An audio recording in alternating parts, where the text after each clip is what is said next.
Comme syndicat, on est un syndicat déterminé à faire changer les choses et à imposer à l'employeur de prendre des moyens pour agir sur l'attraction et rétention du personnel.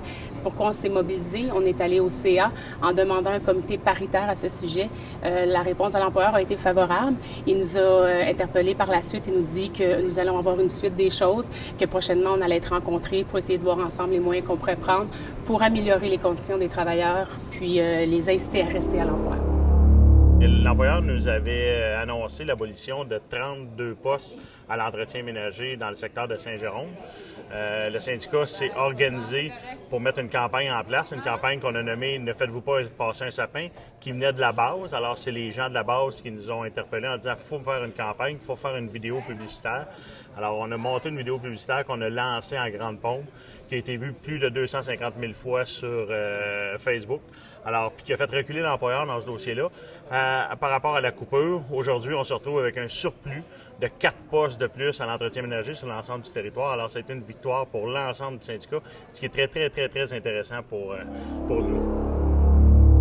Le thème du congrès, c'est déterminé et ça colle tout à fait à la réalité des travailleuses en CPE partout au Québec. Nous avons eu une chaude lutte à faire face à la PNCPE. C'est réglé dans plusieurs régions. Il reste les travailleuses de Montréal, Laval, avec qui sont présentement en grève générale limitée. Donc, on les appuie amplement partout dans les régions. Les travailleuses en CPE sont déterminées à se battre jusqu'au bout pour protéger nos conditions de travail.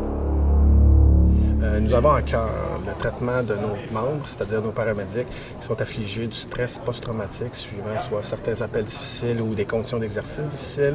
Donc, en ce sens, nous désirons passer à l'action avec l'aide de la Fédération et de la CSN pour mener à bien, c'est-à-dire une reconnaissance du stress post-traumatique au niveau législatif avec le gouvernement afin de prévenir et de guérir ce mal qui afflige nos membres.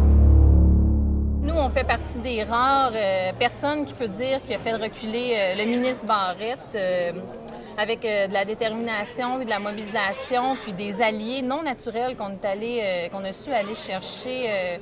On a réussi à faire déregrouper, parce qu'il ne voulait pas dire fusion, déregrouper les conseils d'administration qu'on avait là, annoncés depuis 2015, là, le CHU, Sainte-Justine et le CHUM ensemble. La FSSS est déterminée à trouver des solutions concrètes pour la catégorie 2, pour le manque de personnel, est déterminée aussi à lutter contre la centralisation des payes. Nous trouvons que ça n'a pas de sens que le gouvernement veuille faire ça. Fait qu'ensemble, détermination.